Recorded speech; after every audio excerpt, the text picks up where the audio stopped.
Is the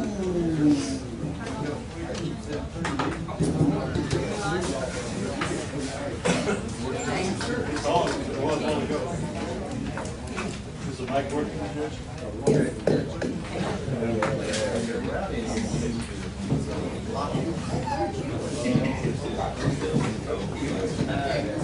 Good afternoon, everybody. It's about 6:30, so we're going to go ahead and start. You're on the record.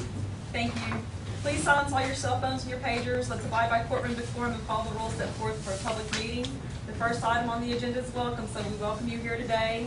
We're going to roll call. Commissioner Yower. Here. Commissioner Rosales. Here. Judge Shaw here. Commissioner Schindel. Here. Commissioner Hunnell. Here. Ms. Sweezy with the County Clerk's Office. Here. Please stand and join us in open prayer and stay standing for the Pledge of Allegiance. Heavenly Father, we thank you for all our blessings, especially for the recent rains. Thank you for this wonderful place we live in. Thank you for the freedom we enjoy. We ask you to shed your grace upon us tonight as we make decisions for the county and discuss the needs of our county. In Jesus' name we pray. Amen. Pledge allegiance to the flag of the United States of America and to the republic for which it stands, one nation, under God, indivisible, with liberty and justice for all.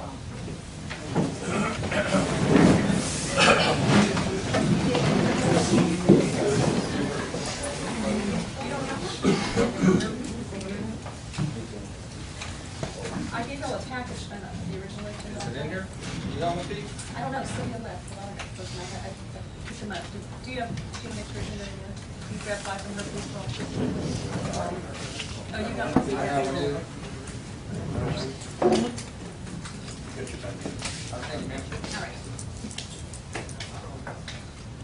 All right. Number 5 on the agenda is citizens to be heard.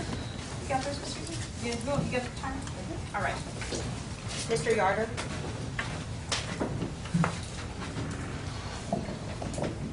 Good evening. I'm here to speak about the roads. As I spoke the last time, $3 million for the roads in Karnes County is quite frankly a joke. We need probably $35 million to properly do this job over a 5-year period. I'd also like to speak to the planning or lack of planning regarding the roads. And I would like to suggest that the planning for that should come from the Commissioner's Court. I would also like to suggest that once those plans are completed, Mr. Biakik then would implement that plan, and the planning not be laid solely on his doorstep. But these roads are in bad condition, they're getting worse. I'd also like to suggest that for every well that's drilled, we should be charging these companies $8,000 to $10,000 per hole. And it all goes to road maintenance and taking care of the roads in this county. Half the population of this county lives out of the country. But apparently right now, based upon what I can see, they will receive the least benefit at this moment from the oil boom and the revenue that it's going to produce. Thank you. Thank you. Joanne De Los Santos.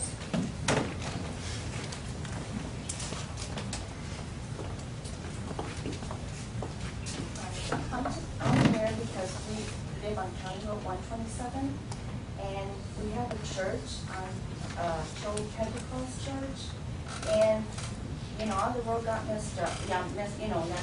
Hurt it down and everything. And if it rains, it's gonna get ugly, the road. And then we have older people coming to church; they ain't gonna be able to go in there if it rains. Like it rained Sunday and Saturday. I mean, it wasn't that good to be driving through there. So, we would like to, because our church been there like over 65 years. And, all the roads is all messed up now. It was, it had holes and everything, y'all will fix them up, and now y'all just tore the whole place down. All that road, all around to 127. So, we would like for something to be done, because I know that First Baptist Church, I know there's people that come to the same road to come to their church on Sunday mornings, and we have church on Sunday mornings too. So, it's all messed up. I don't think, people are gonna be able to, go through there if it rains and all that. So, thank you. Philip White.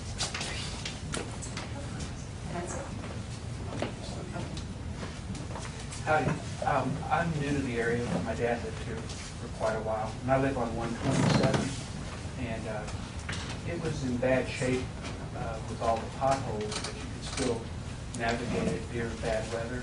And now that they came in and ground it up and put it back together, I thought maybe they were going to go ahead and pave it the way it originally had been for 40-something years. And half the road is already washboarding out, you know, and they cracked the windshield on my pickup the other day. I was coming and hit the washboard, and I was doing under 25 miles an hour, and crack developed on the left-hand side of the windshield and ran about 10 inches. And anyway, it's just, I would like to support the people that believe that it ought to be put back into a paved condition so that we can, you know, use it. And you might consider the lowering the weight limit on it, because that road has a sign that says 58,000 some odd pounds. And if we allow big, huge oil trucks to go up and down that road, you know, we'll just totally wipe it out. I think we need to maybe limit where those trucks can come and go from. That's all. Thank you, Mr. Wright. Earl Stimson.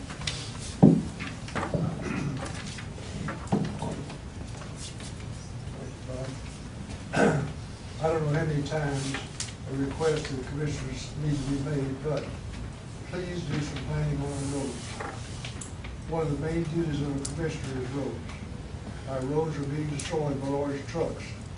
Other counties have devised a plan to charge all companies for road use.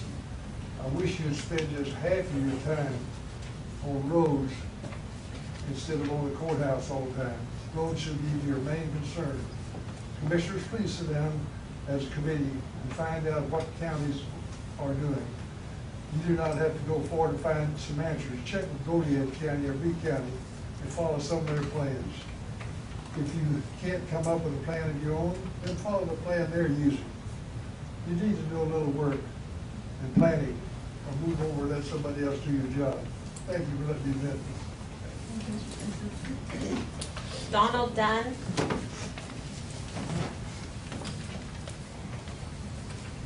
My name's Donald Dunn, and I'm new to the Karnes County area, and my wife and I moved here in 2009 to Sept, and we live off of County Road 127. Actually, Highway 239 and 127. And I just got a statement, and then I'll read that, and then question it then. And in July 2009, my wife and I moved from Corpus Christi to Sept on the corner of State Highway 239 and County Road 127. The latter part of 2009, an oil well was drilled on the end of the County Road 127. There were probably 30 collegiate trucks running back and forth all day for several weeks. The road began to deteriorate rapidly with the wet weather that we were experiencing at the time.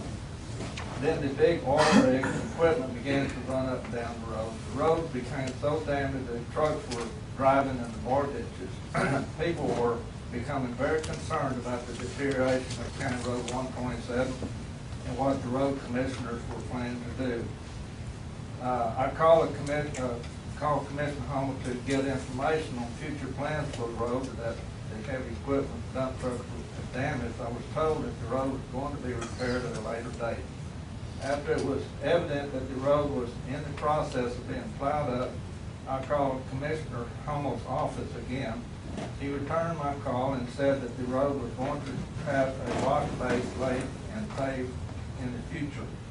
I again called Commissioner Homer's office when we began to experience the fall of dirt and dust covering on my neighbors and my yards, trees, houses, and cars, etc. Being that our homes are so close to County Road 127, I became especially concerned about health problems the road dust could cause. I talked to Commissioner Homer's secretary, and she took down my verbal complaint and told me that Commissioner Homer had turned the road and bridge concerns over to Mr. Gastrick. I called Mr. Winthrop and he informed me that the road was being plowed up and rock base would be placed on the road, which he informed me was glitchy. I asked why the problem was not addressed to the oil company during the drilling, but got no clear answer other than they would not help on repairs or were not obligated to do so. One reason my wife and I chose to invest in improvements in the property was because it had access to all-weather asphalt road. There was no caliche mud or dust factor that we had to deal with. I have never experienced a county all-weather asphalt road being degraded and not upgraded.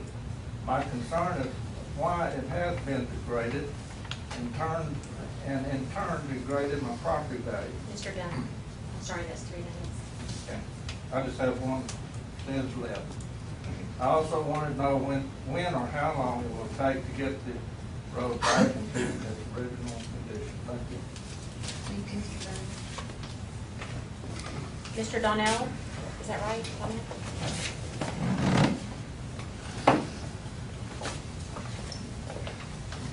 Yes, I'm Gene Donnell. I live on County Road 127, like most of the other people here do. And I understand that the expense of trying to pave a road would be tremendous for a road like the loop there. But we had a paved road. The oil company come in and destroyed it. We are not getting any benefits whatsoever from the oil company. They still got something sitting down there, nobody knows what it is. But we have children that ride the bus. The bus has got to come from Pettis. We're in the Pettis School District, and the bus comes around the loop. It comes down to our house, and they have a hard time maneuvering this road. It's so rough and everything. And I know that the county has put a lot of effort in to try to fix the road. And but you would think that the oil companies, if they destroy something, they would be liable for repairing it or fixing it like it was before they come in. And that's all I have to say. Thank you, Mr. Donnell. Philip Bush. Philip Bush. Charles O'Brien.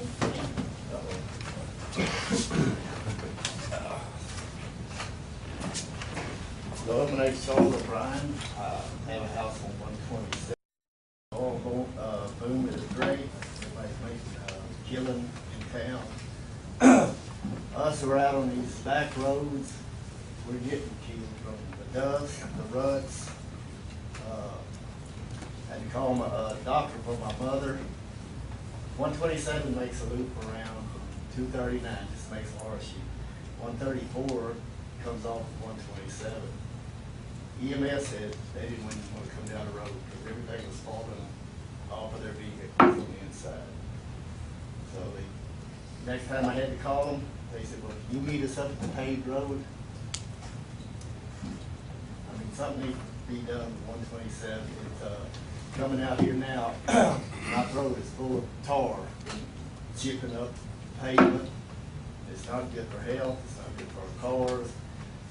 People that have nice cars don't want to drive down the roads. It's too bad. I mean, my dash is about to fall off. It's terrible. That's all I've got. Thank you. Thank you, Mr. O'Brien. Shane Grayson.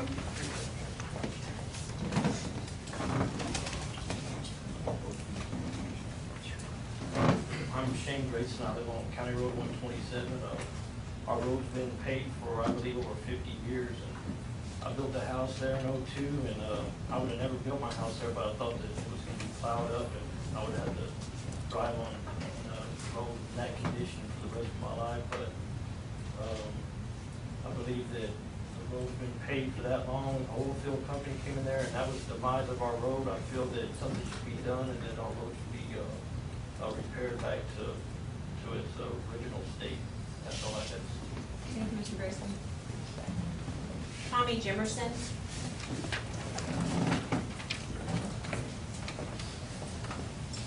I use County Road 127 to get home a lot of times. I live on 129. Been driving on 127 since I was 16 years old.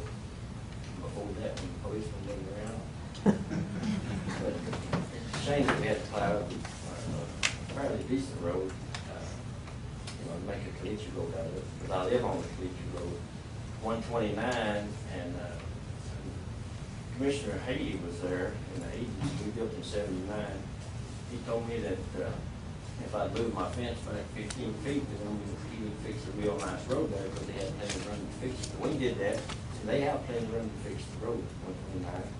And so far, it has not been fixed. The road is, they use that cheap caliche on it. If it rains a half inch, you can't maneuver unless you've got a four-wheel drive truck. My wife and I both have four-wheel drive vehicles. If we didn't have that, we couldn't get out to work or the doctor, whatever. EMS and fire trucks cannot come there if it rains a half inch or more. It's so slick. There are some safety issues on that road, 129. There's culverts that have a drop off like 2 to 3 feet. And there's no reflectors or anything. So if someone gets off 18 inches or 2 feet off to the side, they could drop their vehicle down into 2 feet hole. And that needs to be addressed. But you know, all in all, I think the county could do a little better job on how much time they use to fix the road. 129 where I live, that's the south part of 129. Nobody in the county has been there this year. And we still have ruts that are like 6 inches deep in there that was caused whenever it rained the last, I don't remember when it was, but it was quite a bit of rain. But we did have that rain. Those ruts are still there. And my wife hit those the other day and we tried to straddle them, and she almost turned her truck over.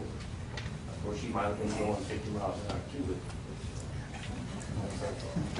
anyway, I just wanted to say that I think the county could spend a little more time and money on those county roads so that make it a little bit safer anyway for people to drive. Thank you. Thank you, Mr. Jimerson. Are we done?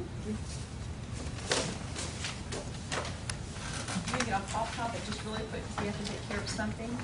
Number 6 on the agenda is to discuss, disapprove paying $500 for enrollment fee to the tasks for group service plan. They're the third-party administrator for the HRA plan, and the author is Vi's not here. That is well, Luana, help me out. That's the administrator for our health reimbursement account. Okay. That's their administrative fee. That's the thing that we just now joined. That's And we correct. did not agree to pay his fee that day. It was not in the motion. Right, so we just need to capture it. I make a motion to approve paying $500 for enrollment fee for task group service plan. They are the third-party administrator for the HRA plan. I'll second that. All in favor, say aye. Aye. Any opposed? Any discussion? Motion carries. Number 7 on the agenda is a presentation and discussion of road conditions of county roads, and to present to Commissioners Court a petition regarding condition of County Road 127, and to discuss county road funding. The authors of that are Philip Bush and Carol Brzezowski. Someone after the podium and y'all can talk. And it's a little bit different, as I explained to y'all when y'all came to my office and wanted answers. With you being on the agenda, you can ask questions and we can return answers. Okay? Hi. My name is Philip Bush, Carol Brzezowski, and I've lived in Choke for about 30 years. I own property on County Road 127. I'd like to thank Commissioner Court for allowing us to come here tonight and express our opinions and concerns about County Road 127. We have gotten a petition together, and we'd like to give y'all a copy of it.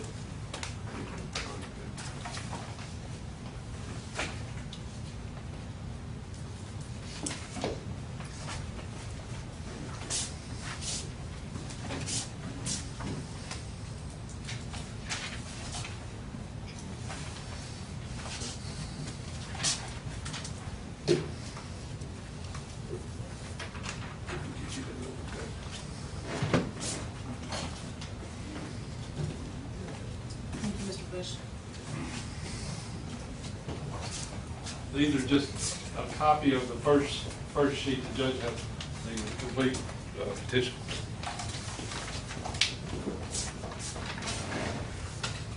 There's 78 signatures. How many signatures? 78 signatures. We'll give you the full if you want to. We didn't give you the full, we'll give you the first sheet, Carl. Okay. Okay, I'm gonna read the petition. We, the people of Show Community, Karnes County, Texas, hereby request the Commissioners Court to repave County Road 127, Kennedy, Texas. This county road has been paved for at least the last 40 years. Converting it to an unpaved road poses problems for not only taxpayers living on this road, but also for others traveling this road. In order to keep up this heavily traveled county road passable and making it safe, it will require constant maintenance during wet and dry weather. Since a school bus travels this road and a church is located on this road, it could become a safety factor during wet, rainy seasons. In addition to the school bus, it poses a problem for the elderly, emergency vehicles, and mail delivery personnel. The road will be muddy, making it slick and leaving deep ruts.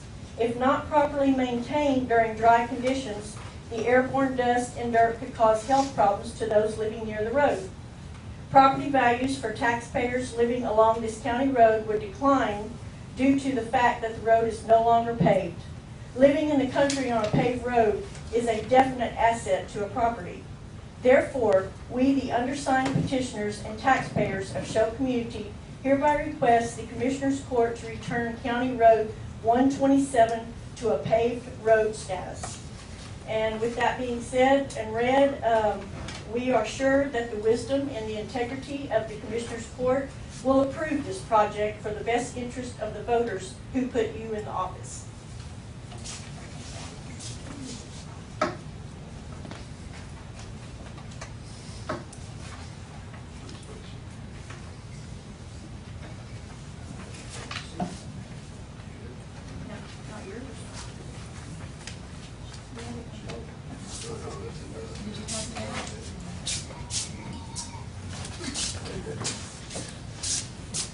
Y'all bear with us, this is new for us. All right, concerning County Road 127, I was shocked when I realized that they were taking a crosscut plow to the pavement.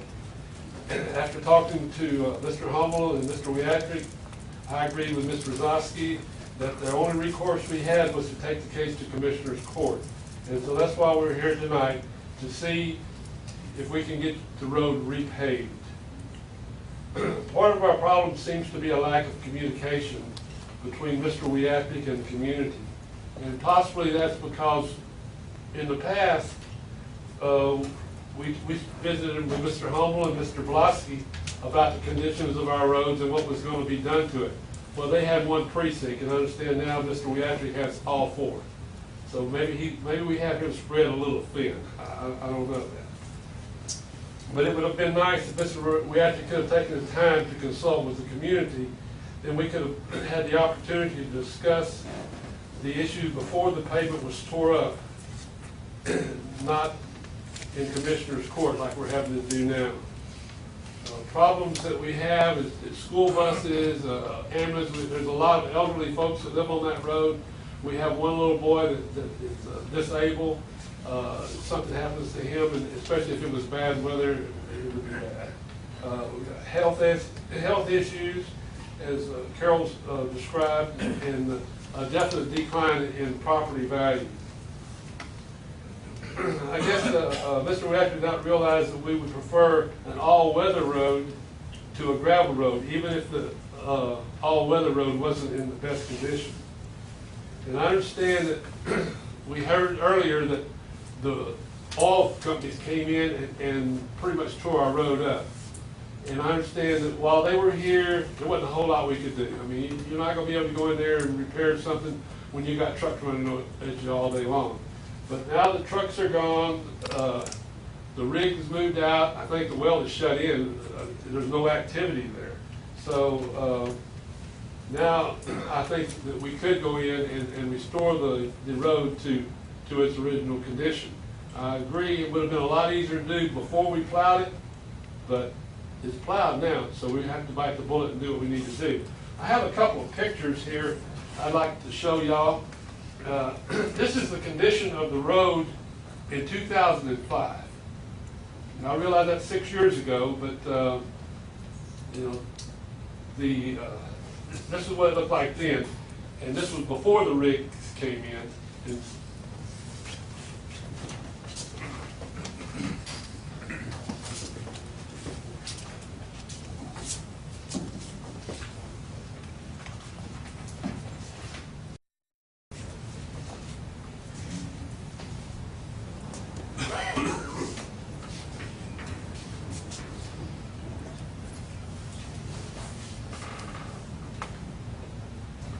Mr. Bush while we're looking at these. Mr. Bush came in with a list of questions, and it's one of the reasons they're here tonight, so we could probably answer these better if we all got together, because we can't talk without getting together.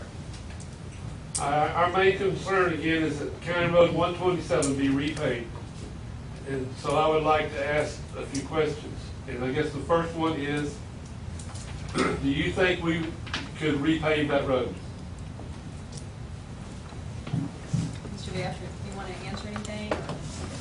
On the budget side, no. Can't do it. How much of the road has been plowed up? About 4 miles. You know, and we just want to know who made the call to plow the road and devaluate our property. You know, who made that call? Who was the, you know? You know, I understand, Mr. Patrick, that it would be extremely expensive to repave that road now. But I don't, you know, I feel like that we could have went in and fixed the road at a fraction of the cost instead of plowing the road up. So because we elected to plow the road up, it seems to me like now we got to bite the bullet and fix it. I mean, didn't want to fix it right to start with, and now we're where we're at, and we need to get the road fixed. I apologize, that's not in my precinct, so I'm not real, I know which road it is, but I'm not familiar all the way to the end of it. It was all paved, even though. All paved. The whole portion. It's a horseshoe, like one of the gentlemen spoke of earlier. It comes in, it's called Couch Road. That's north of Shope. Comes in right by Dunn's, right? It makes a horseshoe and comes out right next door to this, right beside, between Mr. Dunn's house and Miss Del Santos' house. So it makes a complete horseshoe there. And like we said, I've been in the community, been associated with the community through my wife for about 45 years. And I never known that road not to be paved. So I don't know when it was paved originally, but I know it's been at least 45 years ago. And, you know, we've paved it and patched it, and they went in about 6, 7 years ago, I guess, spent $50,000 to redo that low water crossing. So now we got a $50,000 low water crossing, but when it rains, you ain't gonna be able to get there. You're not gonna be able to drive on a low water crossing because the way it comes off so steep, you're gonna be slipping and sliding, and the next thing you'll be in the creek. They did leave about 100 yards, I guess, on each side of the creek. They left the pavement, but that's it. From one end to the other, they plowed it up.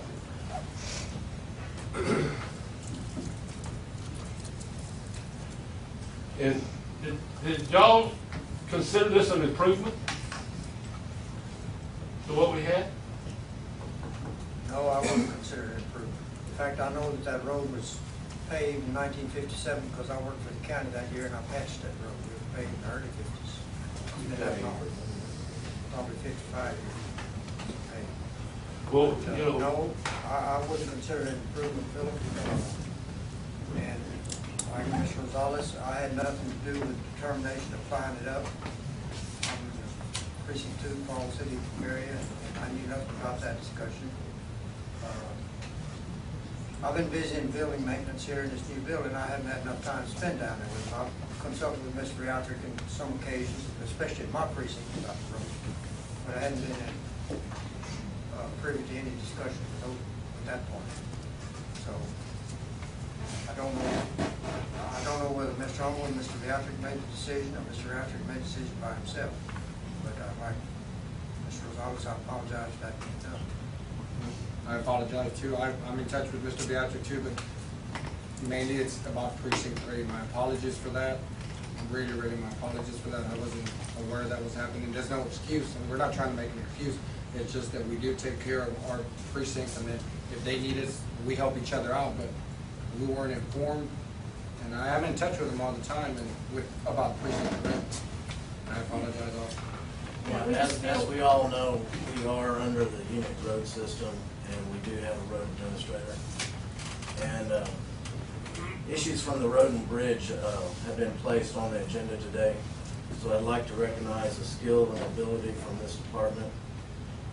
No one enjoys being micromanaged, and it's awfully easy to take for granted the job employees do when everything is going smoothly. Instead of a general thank you, I want to recognize the ability level that it takes to have this department run without controversy. For this job, you must have the ability to know the difficulty of each task, identify steps and procedures for the work to be performed. Every job is unique. No two are the same. Success on the job comes from evaluating difficult issues, identifying alternative courses of action, and how quick to respond to a complaint. The responsibility and the performance of all employees rests on the administrator. The supervisor sets priorities and deadlines for the countywide area with instructions to each employee. Objectives and boundaries have to be defined for every job. Probably the most important is the face-to-face and telephone contacts with individuals not in the supervisory chain. Today, I am promoting a vote of confidence for the ability and dedication of our employees, and I am not in favor of micromanaging their department. The first course of action is work through the system of government, not a commissioner's court agenda for political gain. The process is to resolve the issues and potential problems by starting with the department, then with the department and the commissioner for that precinct, eventually gathering enough information to bring before the court for a decision. Reports are provided to the court by the department chairpersons with their recommendations for the court's action and consideration. The court's job is to make a decision based on information brought before it. Views expressed by the public opinion have a place for consideration, but not to be voted on by the court. As a court, we have a moral obligation to entertain opposing views. If anyone has a concern regarding the needs in my precinct, please give me the information so I can follow up on it and take appropriate action.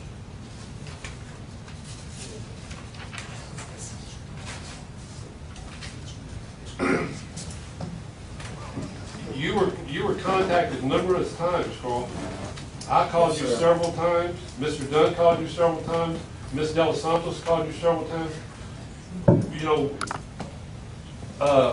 and as far as enough information, I can see where you didn't have enough information because evidently you and one or two others decided to plow this road up. No one, I have not found one individual in that community that the court or a member of the court came and talked to him and says, we think we're going to have to do this because we don't have any money and that's the only way we can do it.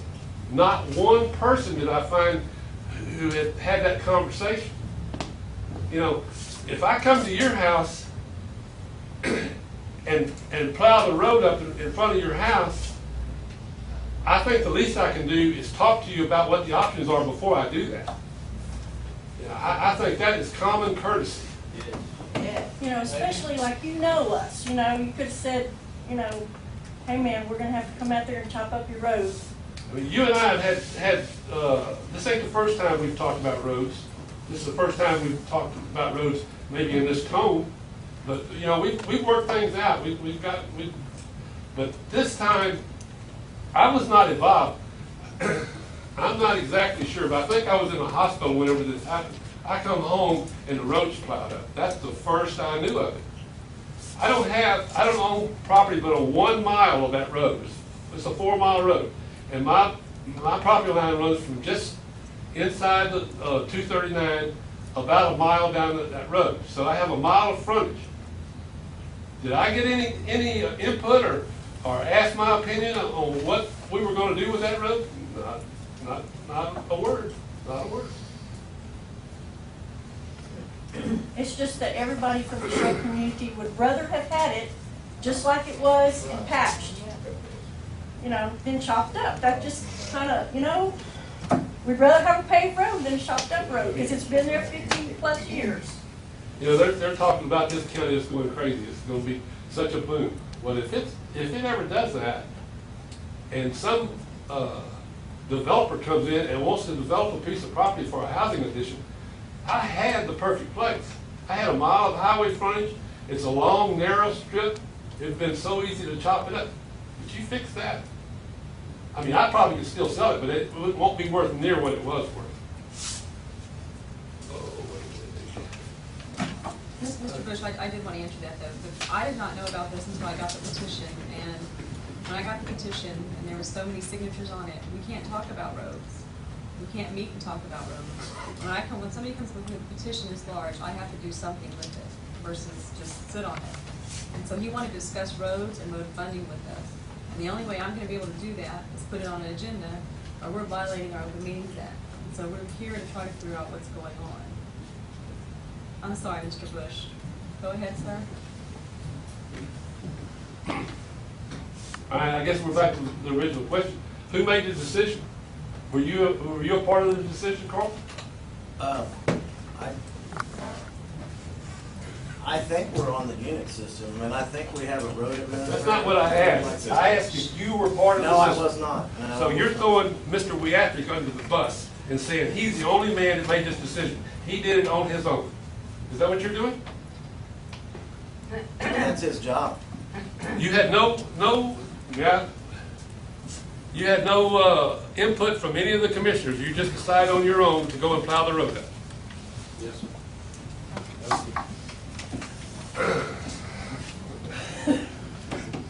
How does that compare to fixing the pot? Sir, excuse me, Mr. Wright.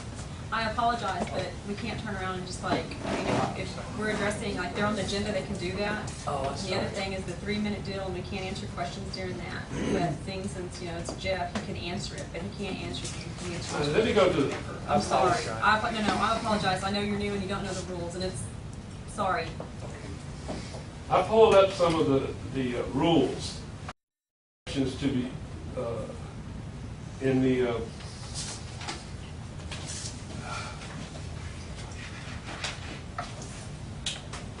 transportation code. Said the road commission shall obey the orders of the commissioner's court. That is in Article 252.106A. The road commissioner, which I'm assuming is Mr. Weatrick, shall obey the orders of the commissioner's court. That the road commissioner acts are subject to control, supervision, order, and approval of the commissioner's court. That tells me, Carl, if you didn't help him, you should have helped him. Subject of the orders of the commissioner's court, the road superintendent has general supervision over the public roads. County Road Department is responsible for putting the, anyway, it says that it's divided into two parts. Commissioner's Court is the policy-making body. County Road Engineer is responsible to the Commissioner's Court. That is in your bylaw, or your this transportation code, Title 6 roadways. So, you know, I don't understand how, taking this into consideration, how you can do something as major as go in and plow up 4 miles of paved road, no matter how bad a shape, without some commissioner being aware of it. But you want us to believe you knew nothing about it. He called me and told me, you know, called me, and ultimately it's his decision. If that's his job, and if he thinks it's beyond repair, and he made that call.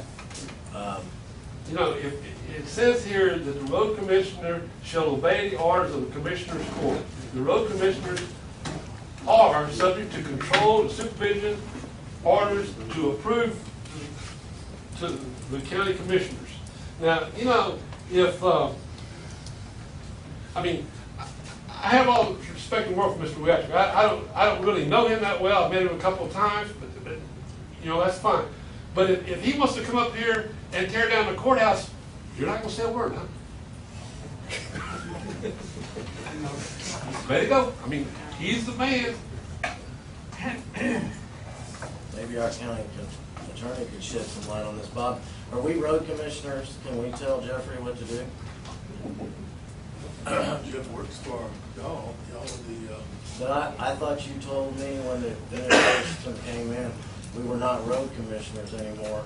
And we could not tell him what to do. can't go out there. And we had nothing to do with roads anymore. That's not what We that were means. just strictly. That's not what we're saying. No, but no, he's saying that, not what it means.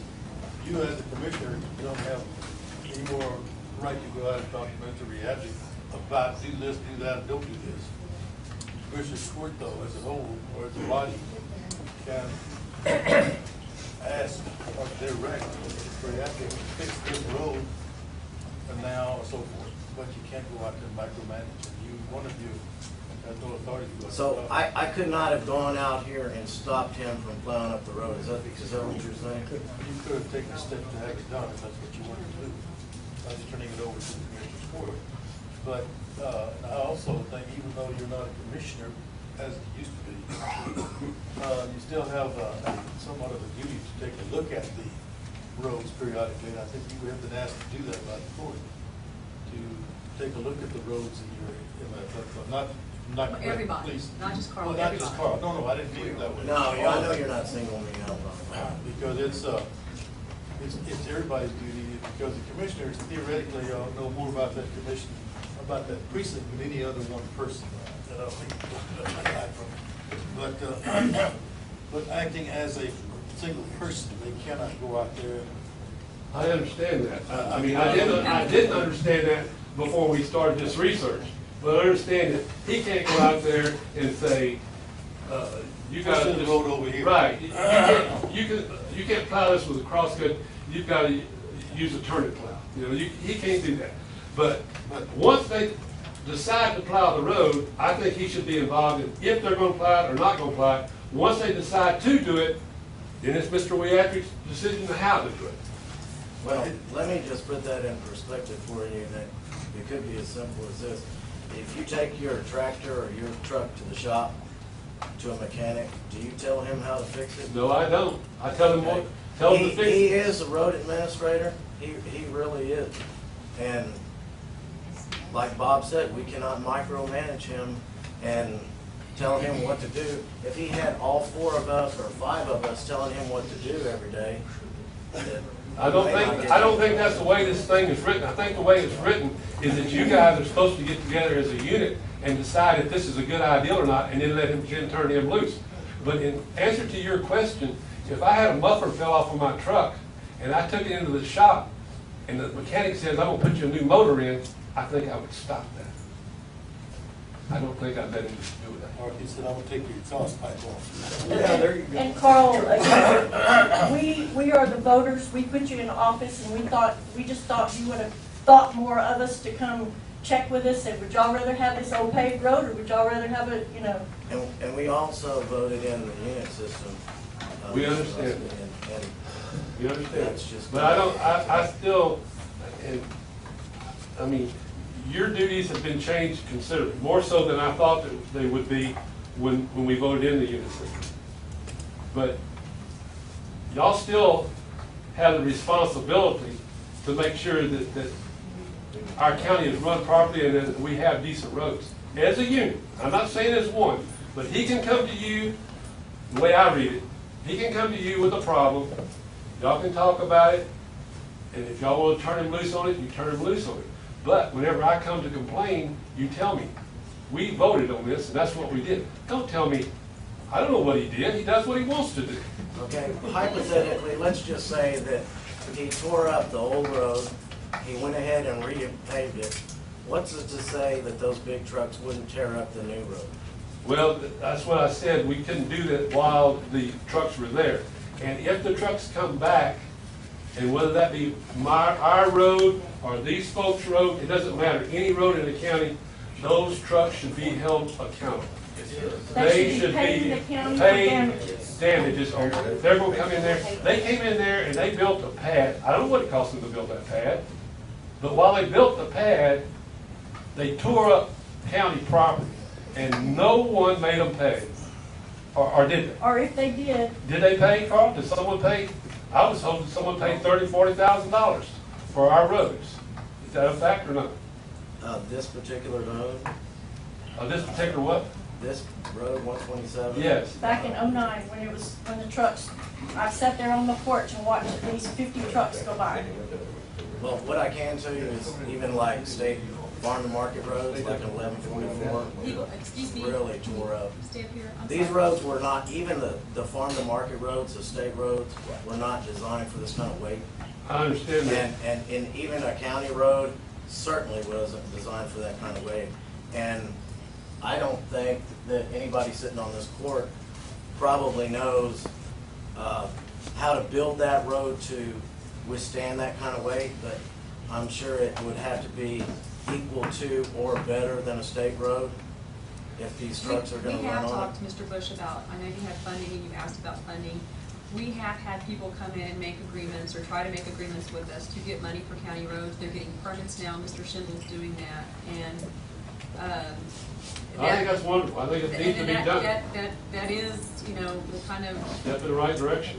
we had one the other day. They've asked him to come back. We're trying to get some money back for, county road systems are not the richest things in the world. So we need help when people are tearing them up. So we're in agreement with you there.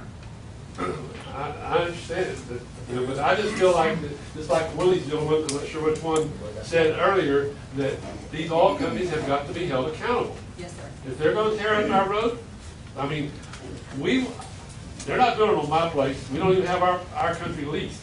But I'm totally in favor of them producing this area.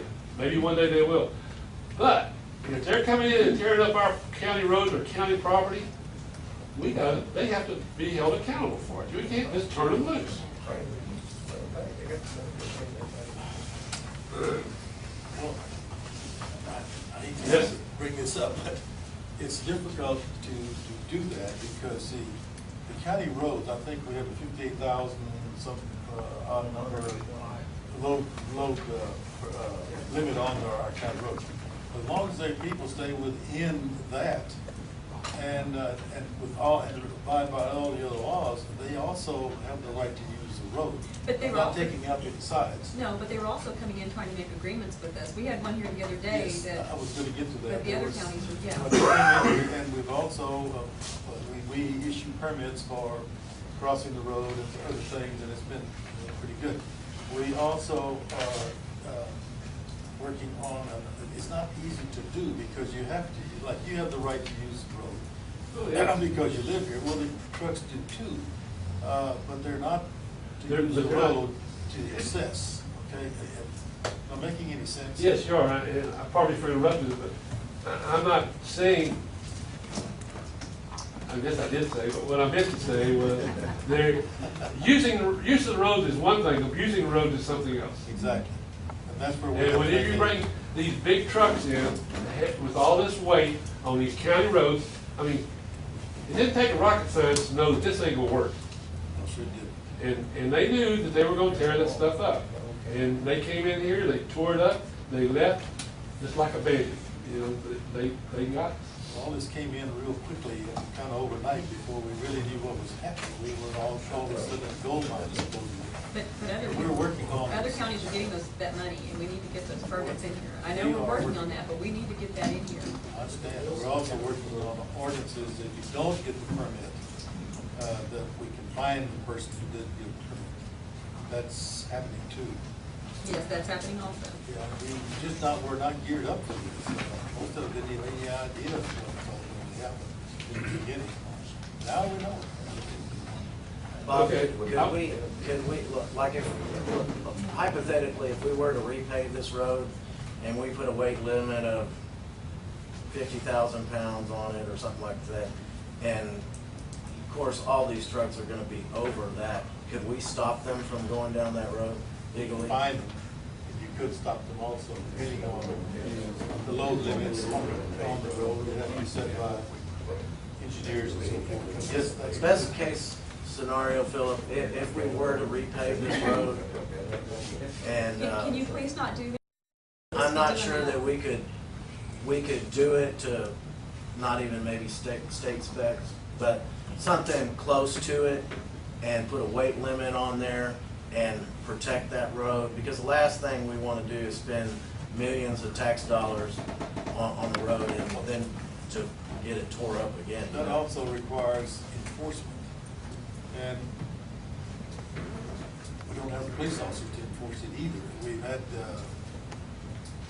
Detective Department of Public Safety came in here with a task force and did a lot of that. Not very long ago. I believe they're still here, some of them are, but not all of them. We had a bunch of them here for a while. But it's just one of those situations that's very difficult. And with the weather being like it is, it's very difficult for people, for the administrator to fix the roads. It's like bleaching. It's very powdery, and to haul water to where they can do something with it, you can't haul it out there fast enough. It dries up quicker to get it out there. So it's a lot of problems that they have to be addressed, and they need to be addressed with some sort of priority, so that the roads that have high usage and the thing that everybody here was talking about, should have a priority so that it could be fixed hopefully quicker. Not making any sense. Yeah. And you can't just do that overnight. And all of y'all realize that. And I know that you're not up here.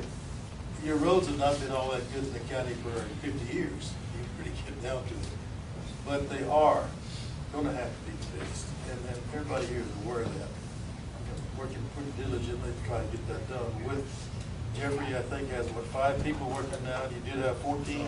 But that's one of those things that we should address too, Mr. Yes, I know that. I'm Yeah. still aware of that. That's- Maybe it's just an excuse, but there Yeah. is these problems that are interfering with everything. And Jeff has the problems. He has to take them head on. He drives That's his what- own. But the end of that comes to us, and all those are employed, and all that's done, that's why they're here today. I understand that. But just to point out some of the problems that he actually has. It's not fair. It sounds to me like he's got a lot of problems that he shouldn't be left on his shoulders. I mean, it says very plainly that he is to obey the orders of the Commissioner's Court.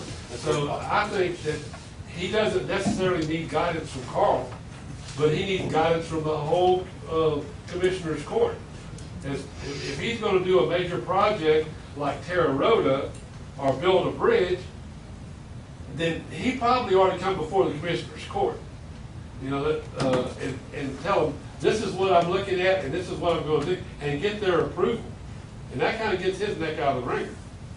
But, you know, I don't think it's right to lay all that off on him. The way I read this thing, this is y'all's responsibility. This is the Commissioner's Court's responsibility to give him guidance and give him the okay on where he can go and where he can't go. And try to furnish the money. Yes, I know you gotta have the money. But one thing you said hypothetically, if we would ever pave the road. Well, it wasn't very long ago, after they plowed this road, I asked you if they were gonna repave that road. And you told me they're gonna put gravel on it, and that's gonna make the base, and in a year or so, we're gonna pave it. So, now we're backing off of that statement? Mr. Bush, I understand your complaint, and I would be upset too. But you gotta understand that this road is how old, 40, 50 years old? 50 years old. Okay, and we both agree on the age of the road. Okay, yeah. Okay, it was an old road, and it was never designed for this kind of weight and this kind of traffic. That's correct. And this pavement was probably about this thick. You're right. Okay, so, and Mr. Busselman just said that we could not legally stop these trucks. So that road was doomed. That ain't what you said, is it? I don't think so either. Go ahead. Okay, you cannot, Bob, can we stop these trucks? I mean, if they're gonna put a rig in down there, we can go put roadblocks and we can stop them and see those public roads. I don't think we can stop it, because they get an overweight permit from the state, and if they have overweight permit, they can drive down any public road there is. We cannot stop them. But we have to be proactive in getting that money from them, like other counties. We have to try to do something about it. We turned one down the other But, day. you know, I understand, I think a paved road is like a pair of jeans. Okay, now, if you ever had so many patches on your jeans your mother said, you know, you're gonna have to throw them away, we're gonna have to get you a new pair. And from what I understand, But she didn't say you're gonna throw them away and you're gonna go naked. Mr. Bush, but. Okay, we're in agreement that a new pair is very expensive. But what we're saying is that if you would have done it the right way, you would have patched it again. But there is a point, because out here at Rio Grande Resources, Carol, you know people that work out there, that road going into Rio Grande Resources was paved at one time, and it was wonderful. But over the years, trucks, and it just had so many patches, it was awful. And even Chevron Corporation had to pull the asphalt up. And did they repave it? No, they did not. Now, should they? Yes, they probably should.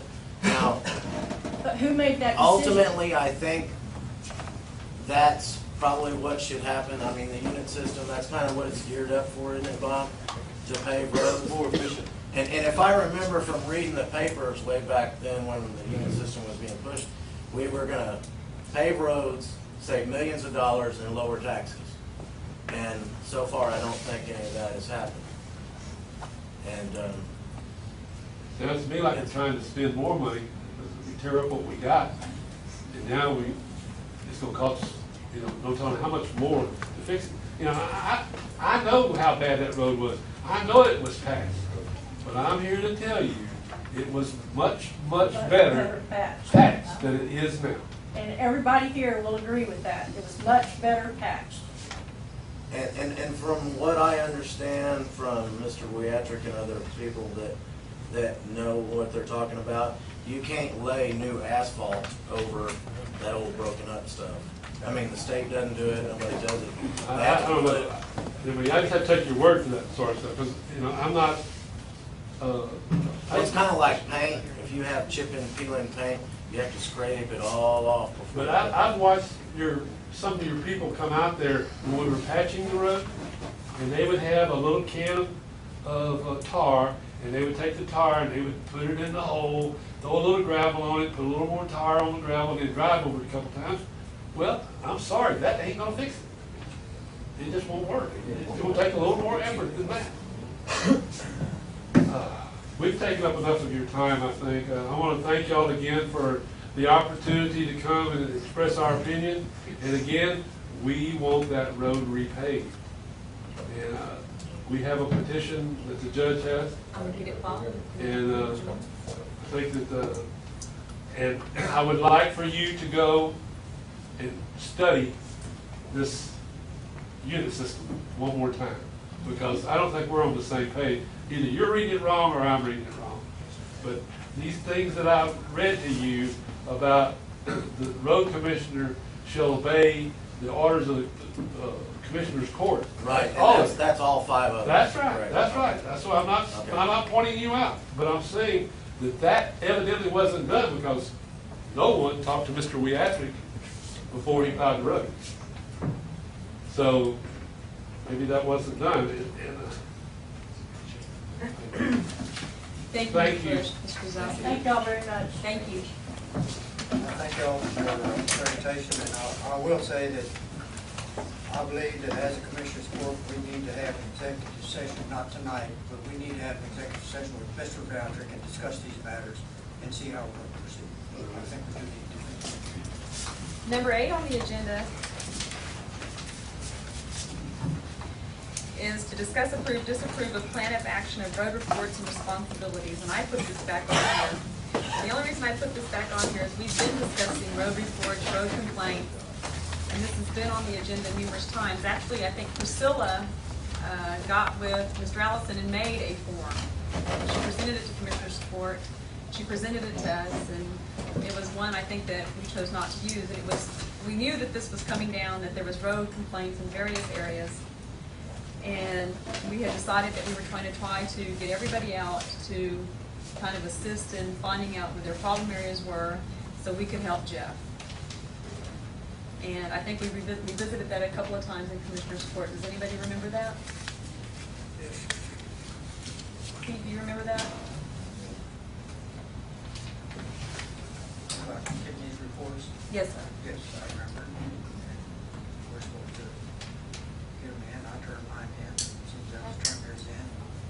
I got a copy for everybody. Pete turned in a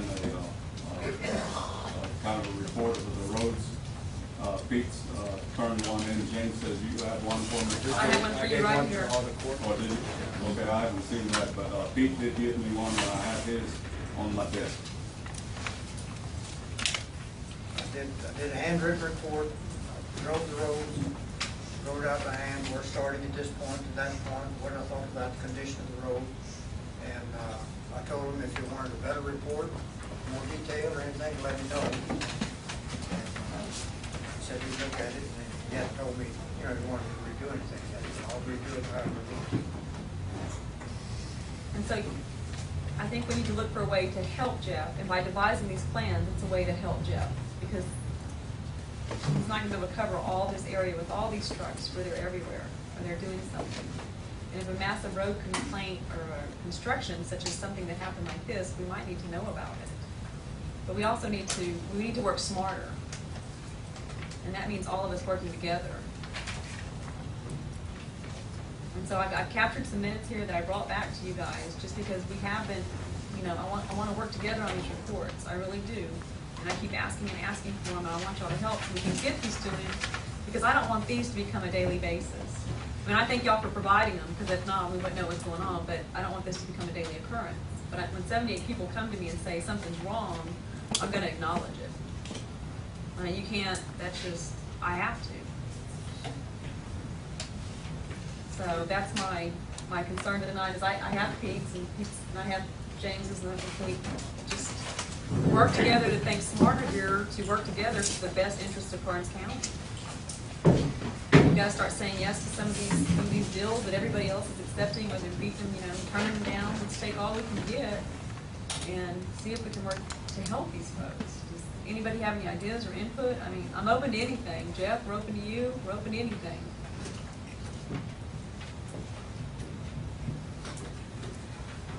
I've stated many times how I mean, like right now, I understand there's a lot of big truck traffic and everything around. I always hauled all the gravel in. I got it done a lot quicker like that. I never did it myself because it took too long. For the 8 years that I was on my precinct, everything got hauled in. I never put one truckload of caliche on it. It was always big.